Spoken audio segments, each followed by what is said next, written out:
rich beyond belief, parlayed their role on the TV show Full House into a billion-dollar fashion and media empire. The Olsen twins grew up in the spotlight, but their journey from child stars to fashion icons is filled with shocking twists and turns. Forced interventions, on-set scandals, and a retreat from Hollywood fame paint a picture of a childhood lost. In this video, we're revealing the untold story of how these twins escaped the clutches of Hollywood and forged their own path, creating a billion-dollar empire in the process. They say the best things come in pairs, and that was certainly true for Mary-Kate and Ashley Olsen. These adorable twin sisters were born in Sherman Oaks, California in 1986, with Ashley being the older one by just 2 minutes. Little did they know, their lives were about to change dramatically. When the producers of a new sitcom called Full House were looking for a baby to play the role of Michelle, they stumbled upon the Olsen twins. The casting agents were smitten with their big blue eyes, blonde hair, and cute ringlets. It was a done deal. The 9-month-old twins were hired to share the role of Michelle Tanner. Now, in the world of television, having twins play one character is a clever trick. It lets the producers work longer hours without breaking any rules about how long kids can work. But for Mary-Kate and Ashley, this meant sharing the spotlight and essentially working double time. Their childhood was anything but ordinary. Their journey to stardom wasn't exactly planned. Their mom had sent in their pictures for fun, not really expecting anything to come of it. But it turned out to be a lucky break that launched the twins into a whirlwind of fame and fortune. However, the Olsen twins weren't exactly a hit with everyone right off the bat. John Stamos, who played Uncle Jesse on the show, said they used to cry a lot. He even tried to get them replaced with some other kids, but that didn't work out.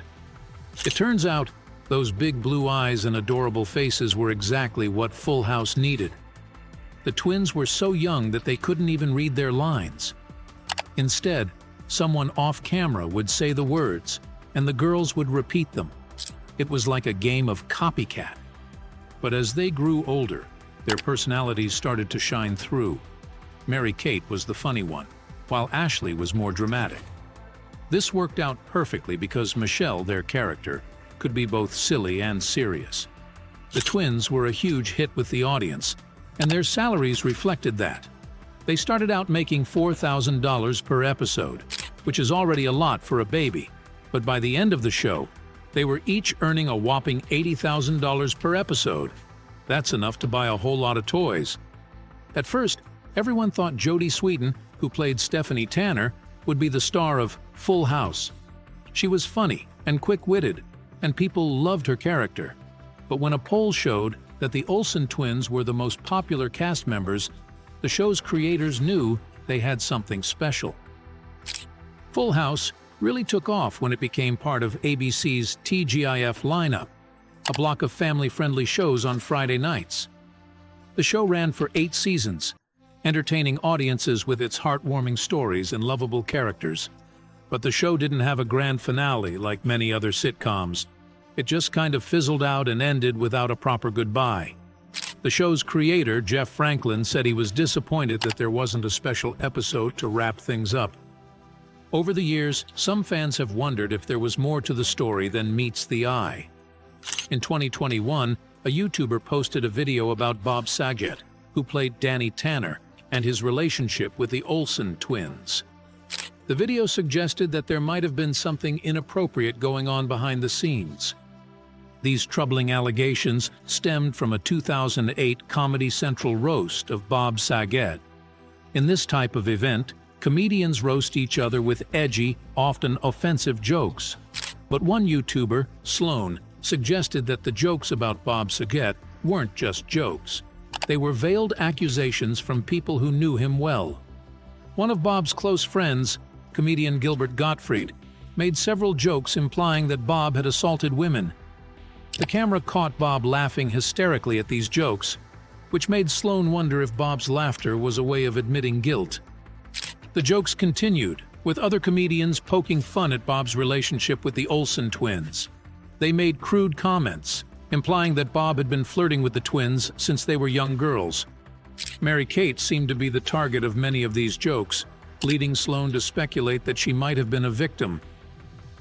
One joke even suggested that Bob's whole job on Full House was to say, "Take a look at this," implying that this was a phrase he used to lure Mary-Kate into his dressing room.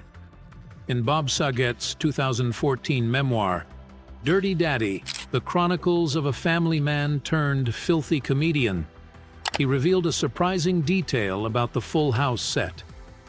When the Olsen twins weren't available, the cast would use a doll as a stand-in for Michelle during rehearsals. Bob admitted that sometimes things got a little inappropriate with the doll, but he defended his actions by saying it was a way to cope with the pressures of being on a squeaky-clean family sitcom. He explained that Full House was a Jekyll and Hyde experience for him. Being silly and making off-color jokes behind the scenes helped him deal with the sometimes stifling nature of the show.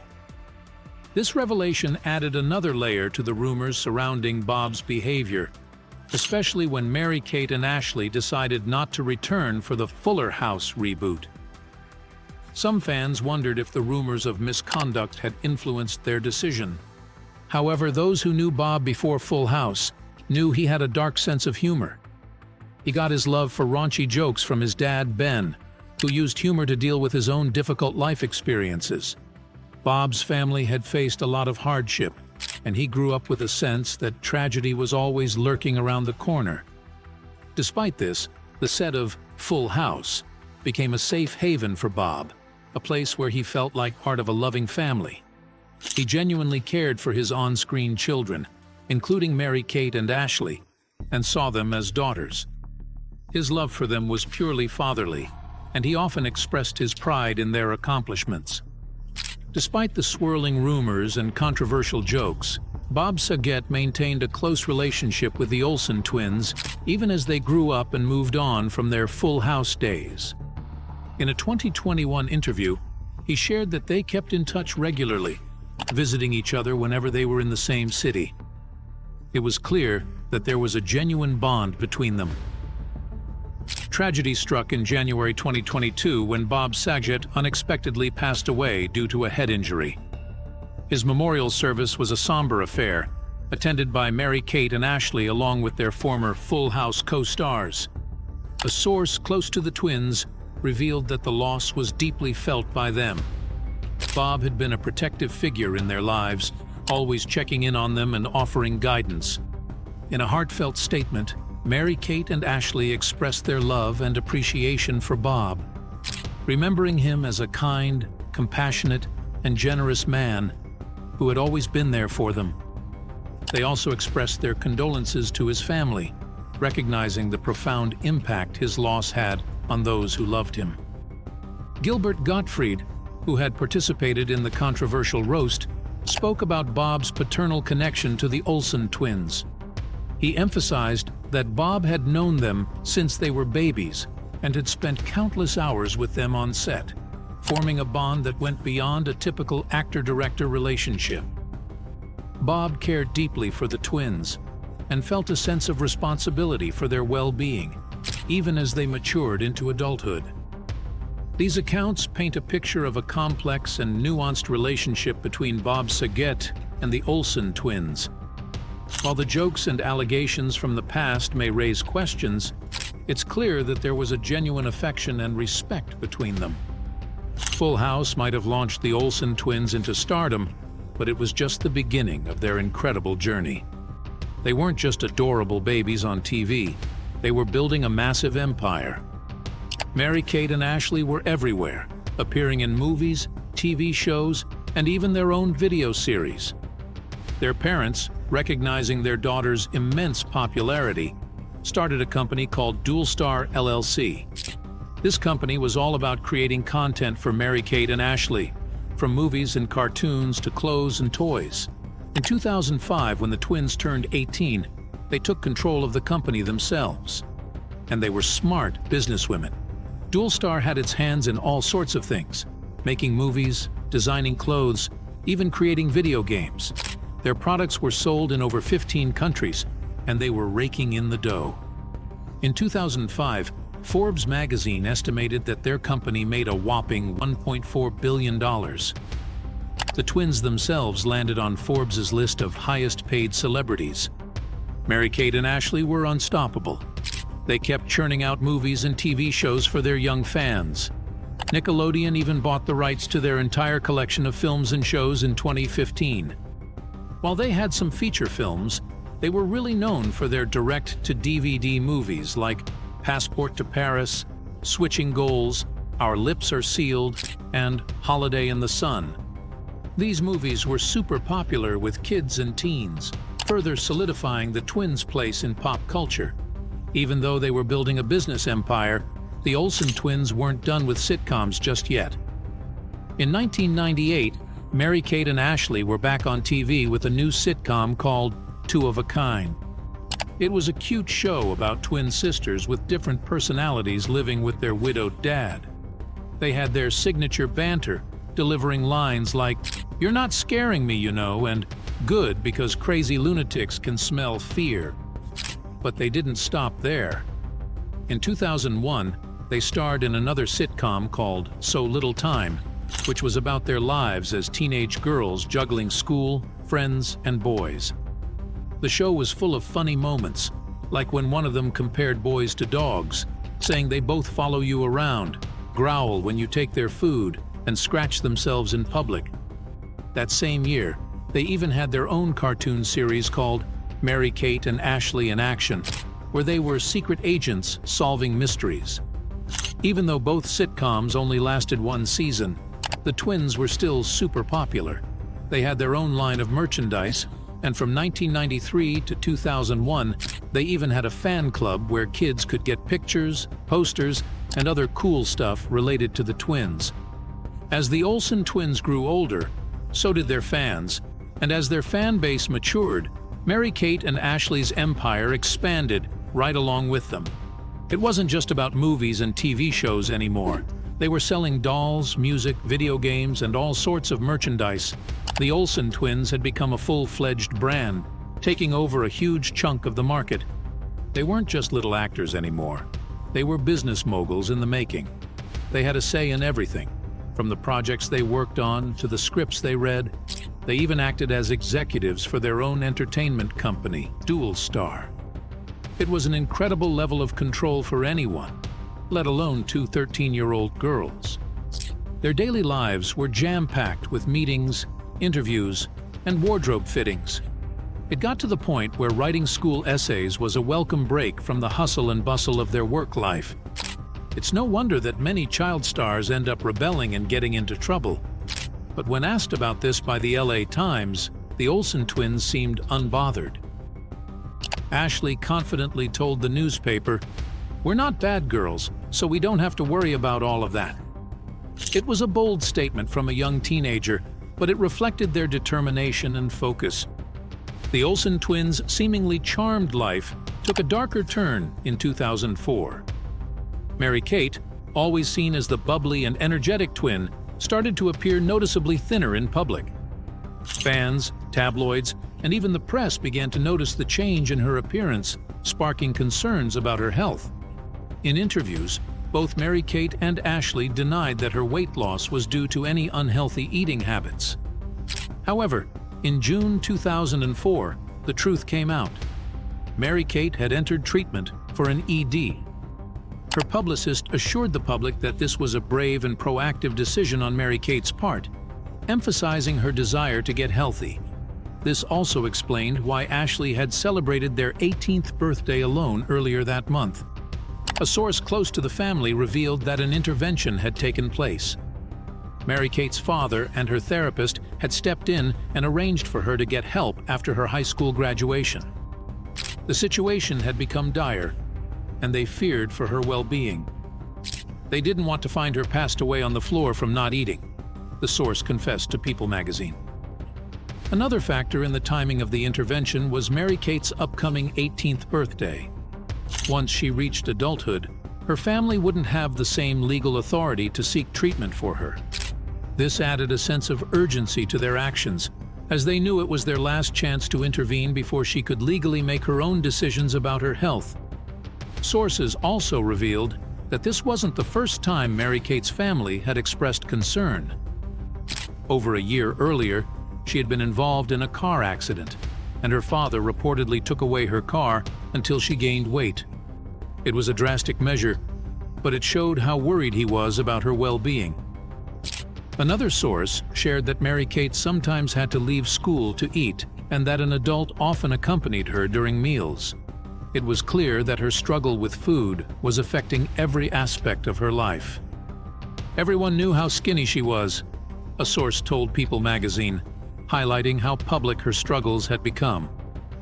Experts suggested that Mary-Kate's demanding career likely played a role in her developing an eating disorder. The pressure to maintain a certain image, combined with the constant scrutiny from the media and public, could have contributed to her unhealthy relationship with food. But where was Mary-Kate's voice in all of this? While everyone else was talking about her situation, she remained mostly silent. Finally, in 2008, she broke her silence in an interview with Elle magazine. She spoke about the importance of recognizing when you need help and reaching out to others. Look, I think it's important that what anybody goes through, and I'm not saying that it's true or not true, you realize it's part of growing up. Everybody is going to go through hard times. It's a part of life. I think the hardest part to get to is that point of asking for help or reaching out to other people and being honest with yourself, she shared. Back in 2004, Mary-Kate's struggles were amplified by the media frenzy surrounding her and Ashley's upcoming 18th birthday. Turning 18 is a big deal for anyone, but for the Olsen twins, it was a whole other level. Everyone was watching, wondering how their careers and lives would change now that they were considered adults. But there was a darker side to this public interest. You see, 18 is the age of consent in many places, and some people had disturbing intentions. There were even creepy websites with countdown clocks tracking the twins' birthdays, some of them created when the girls were still just teenagers. One website, called Twin Tracker, was particularly disturbing. It was made by a guy named Nick Chester, and it listed the age of consent in each state, and even had disgusting descriptions about the twins for each state. It was really gross and disrespectful. This kind of behavior would definitely be condemned today, but back then, it was different. There wasn't really a concept of cancel culture. Instead, the twins' lawyer sent a cease and desist letter to Nick, and he stopped updating the website before their birthday. He claimed he lost interest, but it was probably because of the legal threat. As the Olsen twins' 18th birthday approached, the media went into a frenzy. Everyone was speculating about their future, but some of the attention was downright creepy. Salon magazine even published an article where they asked experts for advice on what the twins should do once they were legal adults. One of these experts, Nick Chester, the same guy who made the Twin Tracker website, suggested they pose for Hustler magazine, a publication known for explicit content. Supermodel Janice Dickinson had a different idea, offering to be their new manager and promising to teach them how to be fashion icons. It was a bizarre and unsettling situation, highlighting the unhealthy obsession some people had with the twins.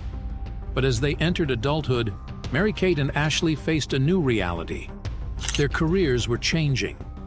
In 2004, they starred in a movie called New York Minute. Unlike their previous straight-to-video films, this one was released in theaters, but it flopped. Critics didn't like it, and it didn't make much money. This disappointment seemed to mark a turning point. Ashley decided to quit acting altogether, while Mary-Kate continued for a while, taking on smaller roles in movies like Factory Girl, Weeds, and Beastly. But eventually, she too left the acting world behind. In an interview in 2010, Mary-Kate described her and Ashley's childhood acting experiences as being like little monkey performers. She looked back at old photos of herself and felt disconnected from them. It was clear that the pressure and scrutiny of child stardom had taken a toll on her. She wouldn't wish that kind of upbringing on anyone. As the Olsen twins left childhood behind, they stepped into a new world, the glamorous world of fashion. Their style transformed from the cute overalls and matching outfits of their Full House days into something much more sophisticated and unique. In 2005, Mary-Kate was even dubbed a fashion star by the New York Times for her role in popularizing the boho style. This look mixed bohemian elements with more high-end pieces, creating a trendy, eclectic vibe. Mary-Kate's style was described as eccentric and even a bit like a homeless masquerade, but it was all part of her charm. Don't get it twisted, though. This was a multi-millionaire homeless look. Mary-Kate still wore expensive cashmere scarves, Balenciaga bags, and other luxury items. She wasn't hiding her wealth, but she wasn't flaunting it either. It was a new way of expressing herself through fashion. At the time, fashion experts saw this mixing of high and low fashion as a reflection of society's changing attitudes towards luxury. People still loved expensive things, but didn't want to be seen as flashy. Mary-Kate and Ashley, with their effortlessly cool style, perfectly captured this trend. Both twins were making waves in the fashion world. While studying at NYU, Ashley interned for the famous designer Zac Posen, while Mary-Kate interned for the renowned portrait photographer Annie Leibovitz. These experiences gave them valuable insights into the industry and helped them pave the way for their own fashion ventures. But all of this was just the tip of the iceberg. In 2006, a mysterious collection of 7 minimalist clothing pieces appeared in the upscale department store Barney's, New York. Instead of a brand label, there was just a simple gold chain. A little digging revealed the name of the brand, The Row, inspired by London's famous Savile Row, known for its bespoke tailoring. But the real surprise was the identity of the designers behind this new label: Mary-Kate and Ashley Olsen. Unlike other celebrities who plaster their names on products, the twins wanted their work to speak for itself. They wanted The Row to be about the quality of the clothing, not their celebrity status. And it worked. The Row quickly gained a reputation for its beautiful, well-made clothes. These weren't your typical trendy pieces. They were timeless, classic designs that were meant to last. The clothes were mostly made by hand in the United States, using high-quality materials, which is why they came with a hefty price tag. Some items cost hundreds, even thousands of dollars. But people didn't mind paying for quality. The Row's focus on timeless style, rather than fleeting trends, attracted a dedicated following among fashion lovers. It even reached a kind of cult status, with people obsessing over the clean lines, luxurious fabrics, and effortless elegance of the clothes. By 2015, The Row was being sold in 37 countries and was estimated to be making around $50 million a year. The Olsen twins had truly made their mark on the fashion world, proving that they were more than just former child stars. Even though The Row was a hit, some people in the fashion industry doubted how much Mary-Kate and Ashley were actually involved in designing the clothes. They were used to celebrities just putting their names on things, but the twins were different. They were hands-on, involved in every step of the process. Mary-Kate told Vogue magazine, "People would grill us about the fabric where we made it. The first season, customers bought it, so the stores came back and grilled us again." But the twins knew their stuff. They worked closely with their team, sorting through fabrics, managing the budget, and coming up with new designs. Ashley explained their philosophy. "Whether it's the perfect t-shirt, or the perfect pant, or the perfect jacket, for us it comes down to the fabric and the fit." Even though people said Ashley was the money-minded one and Mary-Kate was the creative one, they were really a team. They worked together on everything, both in business and in life. In fact, their bond was so strong that they sometimes couldn't even tell their own memories apart. Mary-Kate once said, "Some of our memories are shared. We don't know what actually happened to whom. One of us was stung by a bee, but we can't remember who because we both felt it." The Row quickly became a favorite among Hollywood's elite. A-list celebrities like Jennifer Lawrence and Zoe Kravitz, even their own sister Elizabeth Olsen, were often seen wearing the brand's stylish pieces. The fashion industry also recognized the twins' talent and innovation. They won the prestigious Women's Wear Designer of the Year award from the Council of Fashion Designers of America twice. It's like the Oscars of the fashion world, so this was a big deal. The Row even earned the Accessory Designer of the Year award for their unique handbags and footwear. Mary-Kate and Ashley gracefully accepted these honors, thanking their team for their hard work. It was clear that the twins had earned their place in the fashion industry. But not everything was perfect behind the scenes. In 2015, a group of unpaid interns filed a lawsuit against Dual Star, the company that owned the Row and the twins' other clothing line, Elizabeth and James. The interns claimed they were doing the same work as paid employees, but weren't getting paid for it. A total of 185 interns joined the lawsuit. In 2017, the twins settled the lawsuit, agreeing to pay $140,000. Each intern was expected to receive around $530 as compensation. This incident tarnished the Row's reputation a bit, raising questions about the company's labor practices and treatment of its employees. Even a high-end brand like the Row wasn't immune to the tough times caused by the pandemic. In 2020, they had to think about cutting back and maybe even stopping their menswear line. They also had to lay off half of their staff, which was a big blow to the company. But while the Row was facing challenges, the entertainment world was calling for the Olsen twins' return. The mid to late 2010s were all about nostalgia, with many popular shows from the 90s getting reboots. It seemed like the perfect time to bring back a beloved family sitcom like Full House. In April 2015, the news broke that Fuller House was in the works.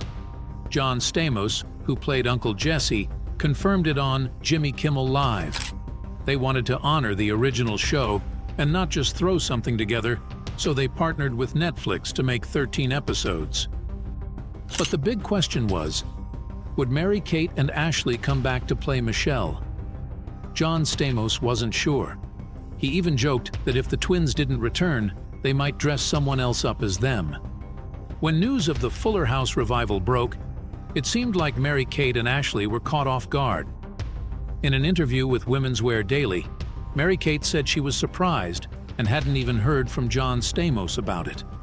Ashley echoed her sister's sentiments, saying she hadn't talked to Bob Saget about it either. This led to a bit of drama. John Stamos tweeted that the twins were lying about being left out of the loop, but he later deleted the tweet and said he had a nice chat with Mary-Kate. It was a confusing situation, leaving fans wondering if the Olsen twins would actually be part of the revival. But in the end, it was announced that they wouldn't be returning. An executive producer of Full House released a statement saying that, although the twins wouldn't be in the new show, they were still considered part of the family. He said he understood and supported their decision to focus on their fashion brands and other businesses. The Olsen twins' decision to skip the Fuller House reunion didn't sit well with everyone. John Stamos, who played Uncle Jesse, expressed his disappointment on Facebook, saying the cast wanted to give the fans what they deserved and have fun on the new show. He also made it clear that he disagreed with the twins' choice, but wished them well. Even though the first 2 seasons of Fuller House had jokes about Michelle being absent and hints for the twins to come back, the show's creator, Jeff Franklin, eventually gave up hope. He told TV Line that he had invited them for 3 years, but they weren't interested. He said the door was open, but it was up to them if they wanted to return. It seems the twins' decision might have been more about their desire for privacy than anything else. They had always valued their privacy, and as adults, they seemed to want to stay out of the spotlight. For example, did you know Mary-Kate was a skilled horseback rider? Her love for horses started when she was just 6 years old, learning to ride for her role in the movie To Grandmother's House We Go. She continued riding throughout her childhood and teenage years, finding it a welcome escape from the pressures of work and school. It was a way for her to have a normal life away from the cameras. It became a passion that she pursued into adulthood, competing in equestrian events, and even taking 3rd place in a prestigious competition in 2021. But horses weren't the only thing Mary-Kate was passionate about. She was also known for her private relationship with the late actor Heath Ledger. In a chilling turn of events, Mary-Kate found herself in the middle of a tragedy when Heath Ledger was found unresponsive in his apartment in 2008. The masseuse who discovered him called Mary-Kate first, not emergency services, highlighting the close bond they shared. Mary-Kate and the masseuse then called for help, but it was too late to save the actor. He had overdosed on prescription medications. Although investigators suspected Mary-Kate might know something about the source of the drugs, she refused to cooperate without immunity. Her lawyer issued a statement saying she had provided relevant information but didn't know where the drugs came from. Mary-Kate's search for love continued, and in 2012, she started dating banker Olivier Sarkozy, who was 17 years older than her. This raised eyebrows, but Mary-Kate didn't care about the age difference. They got engaged in 2014 and married a year later in a private ceremony at their New York home. Unfortunately, the marriage didn't last, and they divorced in 2021. Ashley's love life, on the other hand, has been more low-key. She has been in a steady relationship with artist Louis Eisner since 2017, and they tied the knot in a private ceremony in 2022. The Olsen twins didn't choose to become child stars, and they certainly didn't choose the controversies that came with it. But they took control of their lives and their careers, building a fashion empire and achieving success on their own terms. They may have started as little monkey performers, but they grew into powerful and independent women, proving that they were more than just their childhood fame.